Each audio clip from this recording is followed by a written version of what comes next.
Good afternoon. We are here in Williamstown, Kentucky, here at the Ark Encounter. This is something we've been looking forward to on this trip, and we're excited to share the adventure with you. So let's go see it. So you drove out to Cincinnati yesterday. I'm sorry, I think I said Williamstown. It's Williamstown, just here at the Ark Encounter. All right, we took about a 5-minute shuttle ride up here, and we're walking through the Rainbow Arch. It says, I have set my rainbow in the cloud, from Genesis 9:13, and there is the Ark.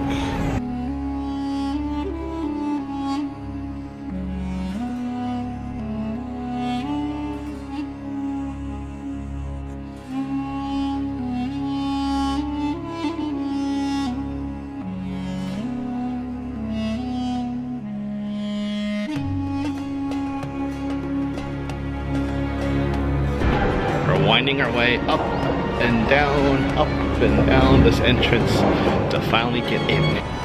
This is an inside look. The large structure to the left represents a cross-section of the Ark's main layered hull.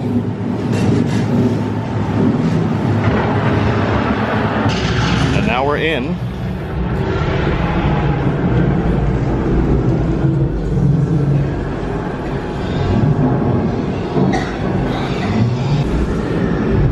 I think these represent the animals that were kept in here. So we turn the corner, and this keeps going. It sounds like these are birds or reptiles, and the sounds sound like it's part of the flood. But I guess this is where they took all the birds. Wow, this is probably the hull of the Ark. Wow, just this back section here, just keep everything balanced. We're also pointing out that these jars here were probably filled with water,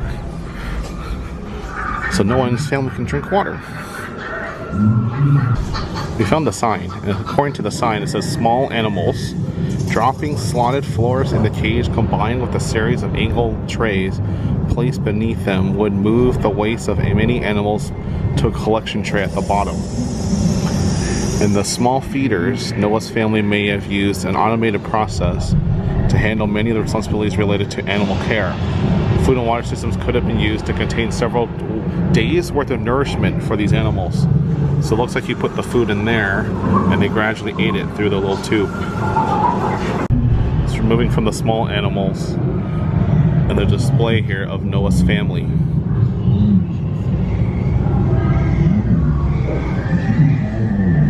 So was Noah required to bring spiders and insects? According to the sign, the Bible does not seem to indicate that insects and other arthropods were required on the Ark. The animals that entered the Ark were those in which is the breath of life. Several verses later, the text explains that all the land animals in which the nostrils of breathe was the breath of the spirit of life died. So insects do not breathe through nostrils, and they could likely survive the flood by floating debris as eggs. So it is doubtful that insects were required on the Ark, although perhaps the more delicate insects were on board, such as butterflies and moths. This is where Noah kept reptiles and amphibians. And this is where the system they used for clean water and corks to remove waste. So they would have a drainage system on the bottom of this. The other question is, did Noah bring many animals that are now extinct? According to the sign, we are frequently told that greater than 99% of the species that have lived on the earth are now extinct. This number is severely inflated, being based on the evolutionary assumption that living creatures have been going extinct at an estimated rate of approximately 3.5 billion years. In reality, we cannot know with certainty how many species have gone extinct. The amount of documented extinct species only numbers in the thousands, not in the millions or billions. So there's actually a dinosaur here, the Dimetrodon, here on display. Look at these guys. It's kind of like a dinosaur and a duck together.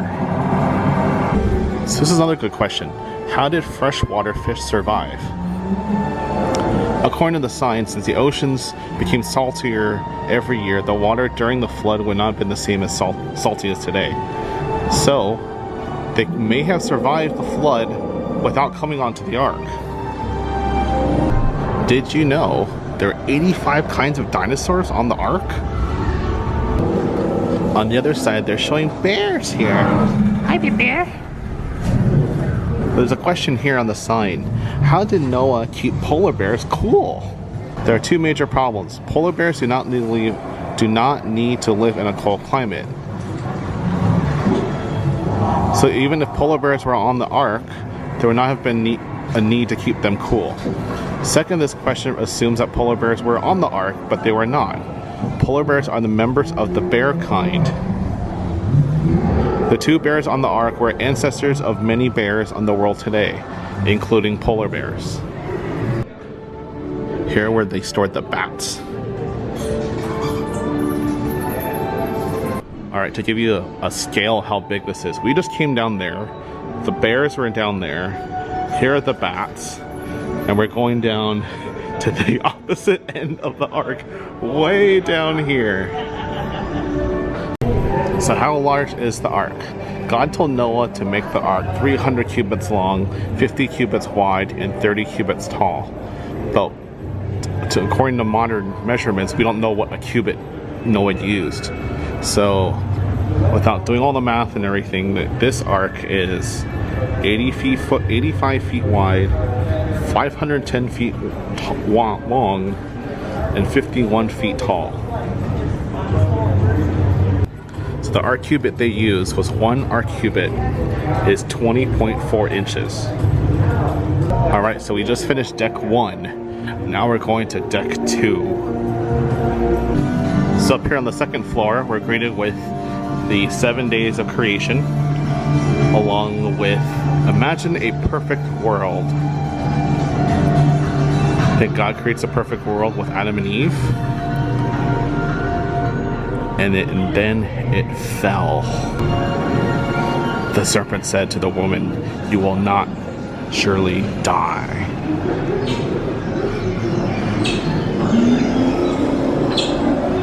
Man's rebellion corrupts creation, and God needed to destroy the earth. This here shows how God banished Adam and Eve, and the first murder was Cain murders his brother Abel. Eventually how man abuses God's given abilities.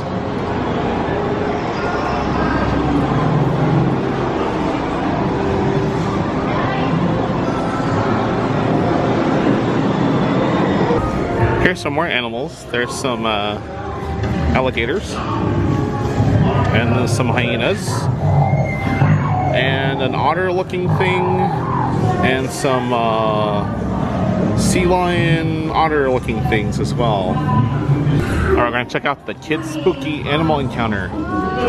What do animals do when Noah's family is sleeping? This doesn't sound good.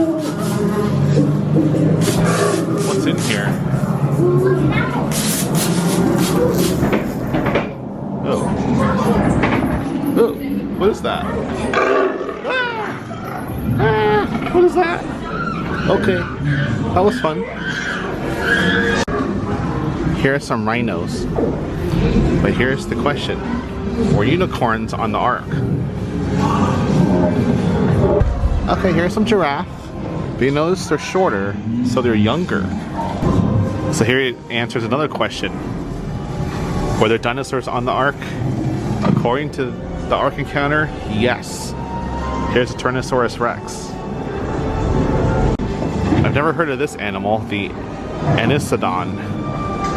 It's like a bear thing. I don't know how to describe it. What was the world like before the flood? Ah, good question. When I was a young boy, much of the world was beautiful, and many people still loved and served the Creator. But the generations that followed grew extremely corrupt and violent. the world became such a dreadful place. God is now washing it clean.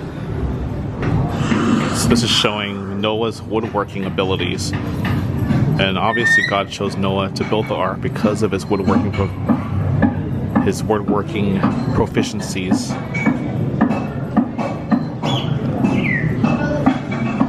According to this sign, the daily labors of animal care on the ark probably required the presence of a workshop. Tools, wagons, and cages may have undergone occasional maintenance and repairs. In addition, Noah and his family may have done woodworking for personal crafts to prepare for life after the flood as well. Over here, it also shows Noah's ability for blacksmithing as well.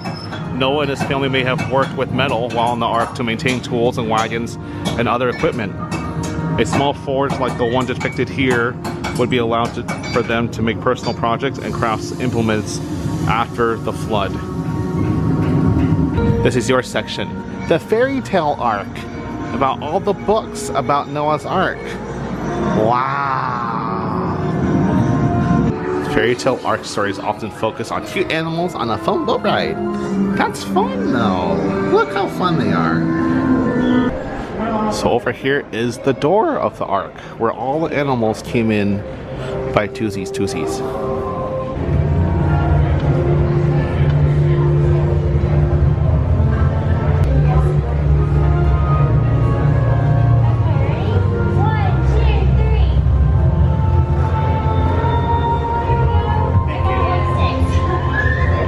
We're heading on to deck 3. And who knew that Noah had a gift shop in the ark? The 3rd floor starts with the living quarters and Noah's family. This one belonged to Raina and Japheth.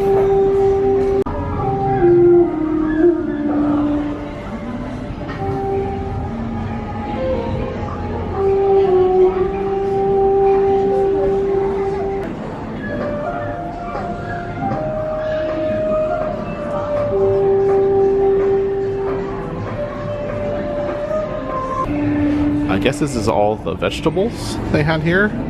So there's what?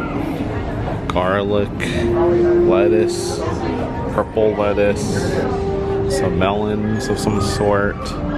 This is where they prepped all the, oh, here's some more garden greens too.